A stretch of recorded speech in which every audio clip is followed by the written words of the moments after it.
আসসালামু আলাইকুম বন্ধুরা, কেমন আছো সবাই? আশা করি সবাই খুব খুব খুব ভালো আছো। আলহামদুলিল্লাহ, আমরাও সবাই ভালো আছি। আজকে আমি তোমাদের সাথে শেয়ার করব মজার একটা রেসিপি। এটা হচ্ছে ঝালমুড়ির মশলা। ঝালমুড়ির মশলাটা কিভাবে তৈরি করা হয় সেটা আমি তোমাদের সাথে আজ শেয়ার করব ডিটেলসে। তো এর জন্য আমি কিছু উপকরণ রেডি করে নিয়েছি।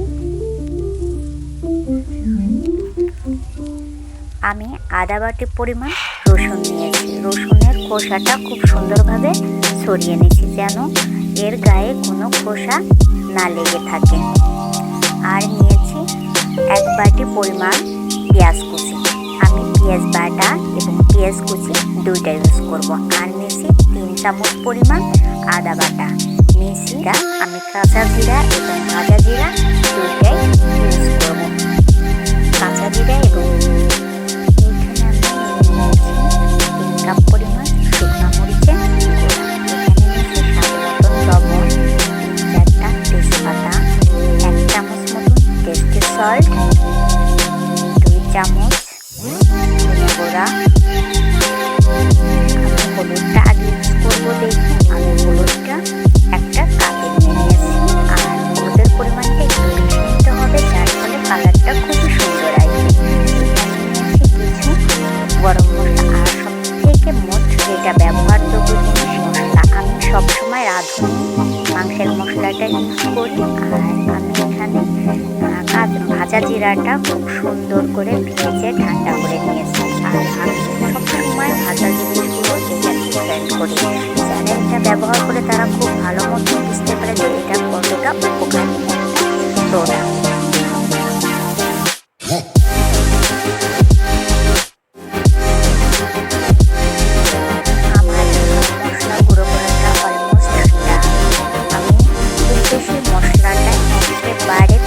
করবো না, আধা ভাঙ্গা বা আধা ভাঙ্গা থেকে বেশি এটা বলা চলে। আমি আমার দরকার বা আমার প্রয়োজন মতন এটা গুঁড়ো করেছি। এর থেকেও যাতে করা যায়, ব্যবহার উপায় নেই।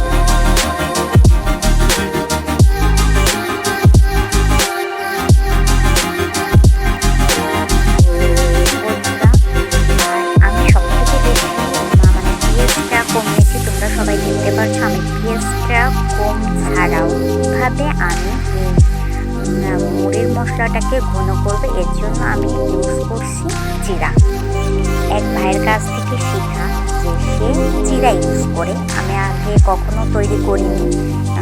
তো ওনার কাছ থেকে জানার পরে আমি আগের দিন একটা তৈরি করছি। ওইটা ছিল হচ্ছে সাদা জিরা, এইটা হচ্ছে লাল, মূলত দেশি জিরা, একটু শক্ত টাইপের হয়। আমি হাজিরা পাপাকে বলছিলাম যে আমার জন্য ওই চিরাটা আনতে, তো ভুলবশত এই চিরাটা আনছে। আর এখন এই মুহূর্তে পাল্টানোও সম্ভব না। আর আমি এই চিরাটা ভিজা নিলে হয়তো ভালো হতো, আমি এইভাবেই ইউজ করব। তো চলে আসলাম আমার চুলাতে। আমি এই চুলাটাই ব্যবহার করি। এই চুলাটার 2টা বিশেষ গুণ রয়েছে। একটা হচ্ছে ঘরে ধোয়া হয় না, আর দ্বিতীয়টা হচ্ছে থালা বাটিতে বিশেষ করে যেগুলো ইউজ করা হয় সেটাতে কালির পরিমাণটা খুবই কম হয়। আর এটা এত সুন্দর জ্বলে, যারা ইউজ না করে আসলে তারা বুঝতে পারবে না এত একটা হেল্পফুল একটা জিনিস। আর আমি এই চুলাটা দেওয়ার পর ওই ভাইয়ারাই বলছিল আমার রান্নাটা খায়া, ওনারাই বলছিল যে আপু আপনি কিন্তু একটা দোকান দিতে পারেন। তো তাদের কথাটা আইডিয়া রাখিয়া, আর আমার এই চুলাটা যেহেতু আমার অনেকটাই রান্নাটা যেমন, আমি আমার হাজব্যান্ডটা বললাম হ্যাঁ তুমি চাকরি বাইর দিয়ে তুমি ব্যবসা করো। যেহেতু আমাদের চাকরিতে স্যালারি ছিল কম, পরিশ্রম ছিল বেশি, তার থেকে নিজস্ব একটা ছোট হোক, নিজের কাজ ছোট হোক কিন্তু একটু শান্তি, এই জিনিসটা ভাবে আমি আমার হাজব্যান্ডের জবটা সাইডে দিয়ে এই চাকরিটা করতে বললাম। তো অলরেডি আমার চুলা জ্বলে গেছে। আর আমি পাতিল সবসময় পাতিল যে কোনো রান্নার ক্ষেত্রে পাতিলটা একটু বেশি করে হিট করে নিয়ে তারপরে তেল দিই, এতে রান্নার স্বাদটা অনেকটাই বাইরে যায়। আমি এখানে 1 কেজি 1 পোয়া এইরকম আর কি তেল দিয়ে মশলা তৈরি করব। পরবর্তীতে আমি তেল বাড়িয়ে কমিয়ে নিতে পারবো, সমস্যা নেই, বাট এখন আপাতত আমি 1 কেজি 1 পোয়া তেল দিয়ে শুরু করব।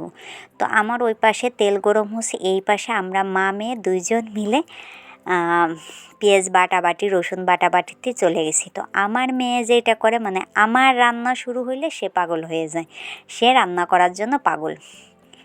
তো এই যে তার রান্না বান্না শুরু হয়ে গেছে, যা আসলে বলার মতো না।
তরকারি নাড়ানাড়ি করে, আর ও তরকারি বা যে কোনো জিনিস যখন নাড়ানাড়ি করে সুন্দর করে কোমরের মধ্যে, মানে প্যানের মধ্যে আর কি সুন্দর করে কাপড়টা গুঁজে নেয়।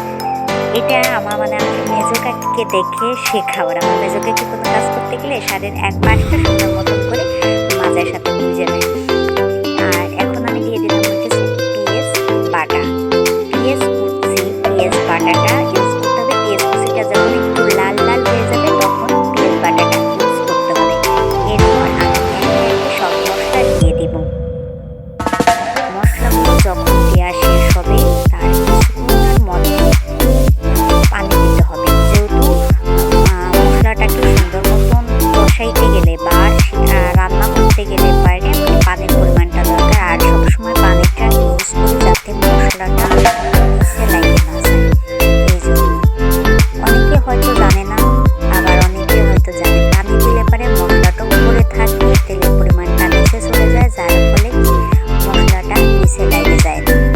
তো আমি একে একে সব মশলা দিয়ে দিব। আগে বাটার জিনিসগুলো ইউজ করবো, তারপরে শুকনো উপকরণগুলো ইউজ করবো। আর আমার মেয়ে তো নাড়ার তালেই রয়েছে। তো আমি সর্বফার্স্ট হলুদটা ইউজ করবো। হলুদটা ইউজ করলে দেখা যায় কি যে হলুদের কালারটা আগে চলে আসে। হলুদের পরে সবসময় আমার মনে হয় যে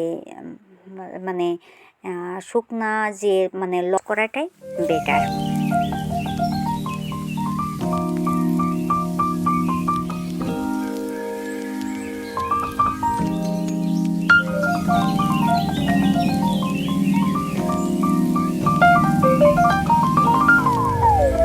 আমার মশলাগুলো প্রায় দেওয়া শেষ। আর আমার নাড়ু আমার আম্মা যান, সে তো নাড়ার তালেই হয়েছে। আমার এই জিনিসটা খুব ভালো লাগে। আসলে আমি ছোটোকালে এরকম করতাম কিনা জানি না, বাট আমার ছোটো বোন করতো, ও আম্মুর অনেক জ্বালাতন করতো। আর এখন আমার মেয়ে আমি আবার প্লাস বা আমার বোনরা যদি কেউ রান্না করবে সে তো শুরু করবে। তো আমি চিড়েটা হয়তো ভিজে নিলে একটু ভালো হইতো, বাট আমি অতটা খেয়াল করতে পারিনি। তো অন্য একদিন আপনাদের সাথে শেয়ার করছি চিড়াটা আগে 1 থেকে 1.5 ঘন্টা ভিজায় রাখি। এই মশলার একটা সুবিধা হচ্ছে মশলাটা যদি আপনি রান্না করে সাধারণত নর্মাল যদি রাখেন 7 থেকে 8 দিন রাখা যাবে, আর ফ্রিজে 1 মাস মতো রাখে ব্যবহার করা যাবে। তো আমি লাস্ট হচ্ছে আমি রাঁধুনি যে মাংসের মশলাটা ওইটা ইউজ করি। এখানে আমি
তো বন্ধুরা আজ এই পর্যন্তই, সামনের ভিডিওতে দেখা হবে। আর হ্যাঁ, অবশ্যই আমার চ্যানেলটিকে সাবস্ক্রাইব করবেন এবং লাইক বাটন অবশ্যই একটি ক্লিক করে দেবেন, যার